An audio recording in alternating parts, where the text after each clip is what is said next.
Hello and welcome back to my channel and welcome back to my Top Trumps TBR. What should I do? I should do it that side because that's my better wing. Because I put eyeliner on. Because she thought she'd make a good impression. That, and I told a guy on Tinder that I have a YouTube, so now I feel like I need to make more of an effort with my YouTube, you know?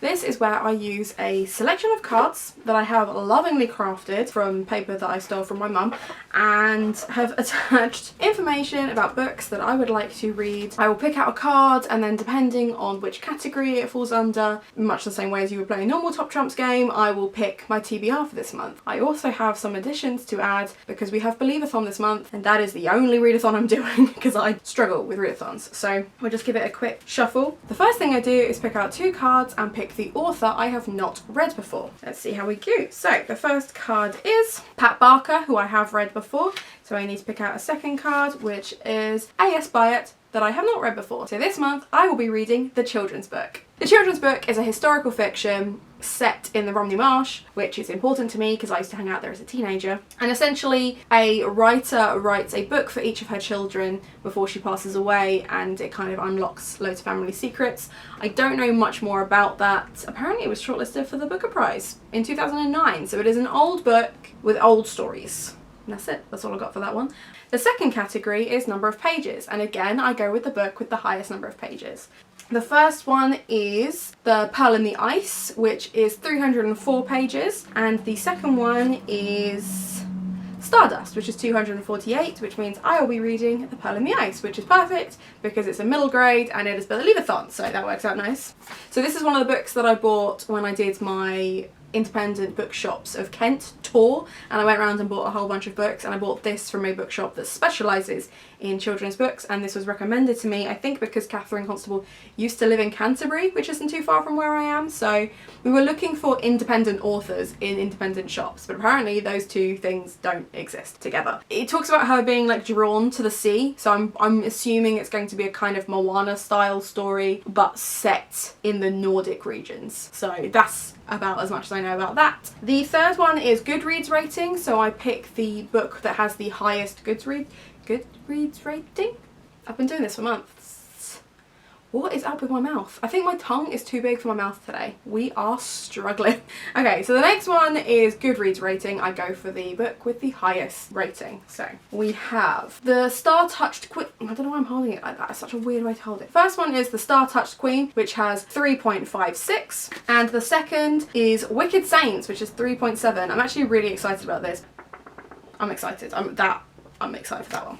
I've heard this is rivals or enemies to lovers, dark, gothic-y, for people that really enjoyed Cruel Prince but darker. I don't actually know much about it. I think I just got really excited. I pre-ordered Ruthless Gods ages ago and then realised it was actually the second in the series, so I had to then order Wicked Saints, and it has sat on my shelf ever since. But because it's been sat there for so long, I don't actually remember much about what is in it. I do really enjoy the fact that it has that kind of chipped edge pages, so it feels all old and rustic.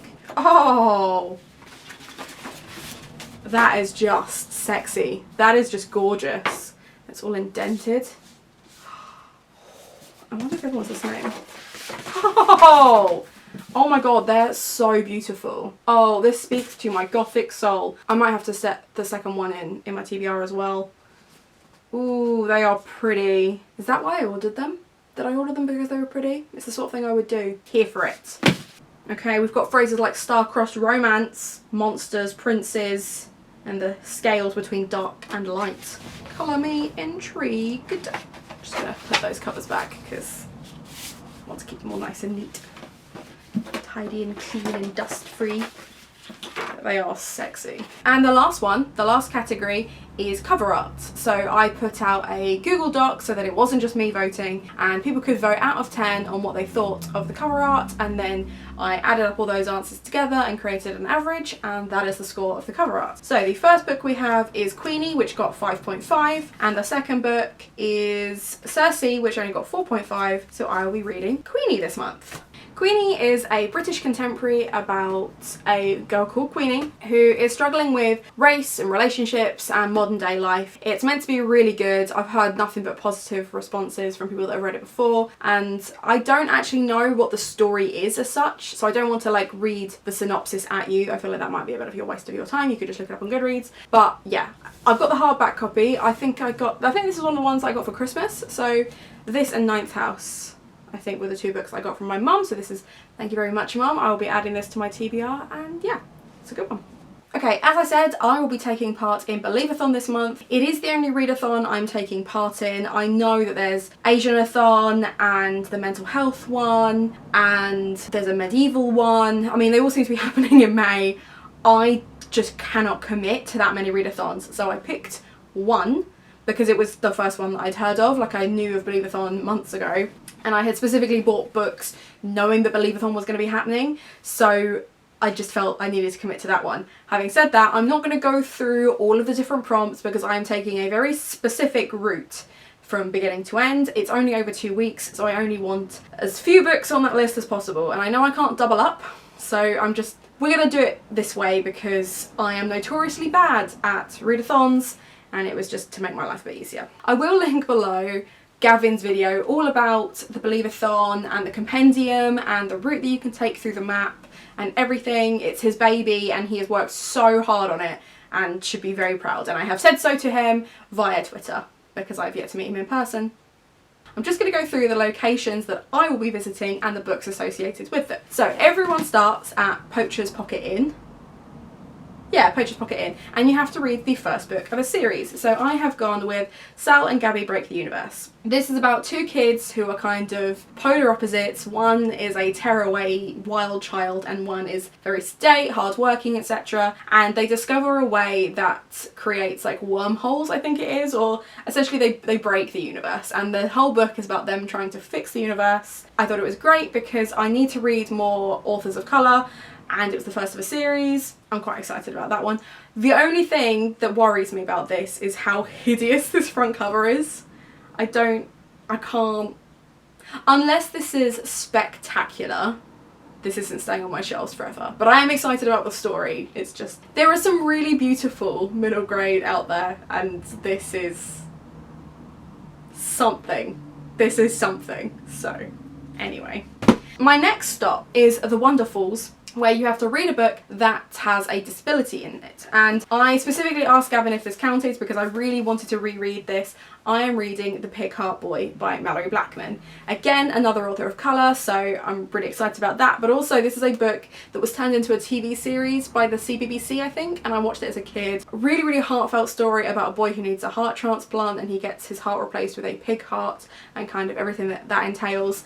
So whilst not a specific, I don't know if it would count, I wasn't sure if it counted as a disability, but Gavin has given me dispensation to read it regardless of whether it is or isn't a disability, because we both agreed that it's a cute book. So really excited to do another reread. This I think will be my 7th reread of this year, because apparently I'm just going through a wave of nostalgia and this is now on the list. So I'm really excited about that one. The next one is Mermaid Lagoon, which had to have a female Bond in it. Now originally I was going to read The Girl Who Drank the Moon, but then I ended up reading that because I stole it from Rachel's TBR for the Owls, so it kind of got moved up a month, but I specifically bought it for this readathon. So instead I'm going to go with Lady Mary. It's about Lady Mary, Tudor, Henry VIII's daughter from his first wife, Catherine of Aragon. It is written by Lucy Worsley, who is that gorgeous lady that does all the Tudor documentaries. I am obsessed with Tudors, so I was really excited when I found this in a cute little bookshop. I'm going to assume it has a female Bond in it because it's Lady Mary, and I know that she has a very tenuous relationship with her sisters and had obviously a very hard relationship with her father, but was very close to her mother. I'm assuming there will be a female Bond in this. Now I'm wishing that I'd looked for a specific book that had James Bond but as a woman. That would have been so cool. This is probably, out of all the middle grades, the one that I'm most excited to read, just because I know that it taps into my love of historical fiction and my love of Tudors specifically. Lady Mary is not my favourite Tudor. That would definitely have to be Anne Boleyn. I just think she's something else, but I'm very excited. And I just think this is a really gorgeous cover. It's all shiny and green and very Slytherin. But yeah, I'm really excited for that one. Why do I do this? You can see it. It's in my hand. I could not do that and everything would be fine. But anyway. And then the last one is Black Ice Ridge, which is a book that features an expedition. And I have gone for Nevertell. Gavin and JD Ray Reads have read this, I think, for one of their book clubs, which is fantastic. So Nevertell is set in Russia and it's about two kids that try and escape this evil witch or evil castle or something. Prison camp. Yeah, of course, that's the same thing, Hannah. This is a story set in Russia about two children who escape a prison camp and are chased, go on an expedition to survive, and I just felt like that kind of worked really well. And again, I was just really excited.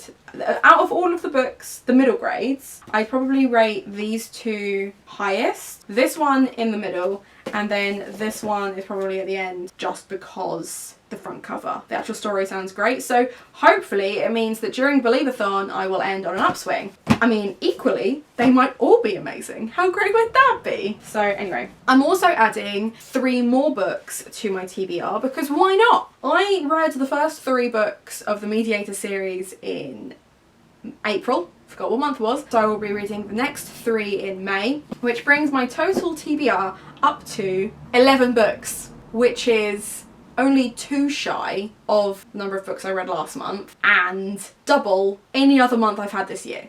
So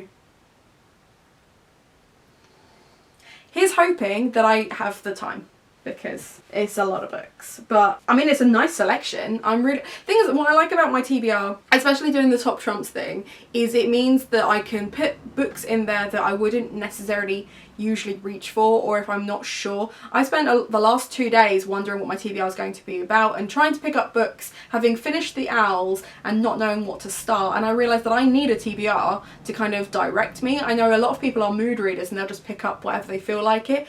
I need to know. I need to know, and then I'll feel guilty when I don't achieve it, but if I don't have it in the first place, I just don't know where to start. Now that I have my TBR, I can go and read, which is great. I'm excited. I feel better. I hope you have a nice day. I hope that you are liked and subscribed. I hope that you enjoyed, if you haven't already seen it, my sleep vlog repeat, because I think that was my most recent video that wasn't TBR or wrap up related, so you should check that out. And other than that, have a nice day.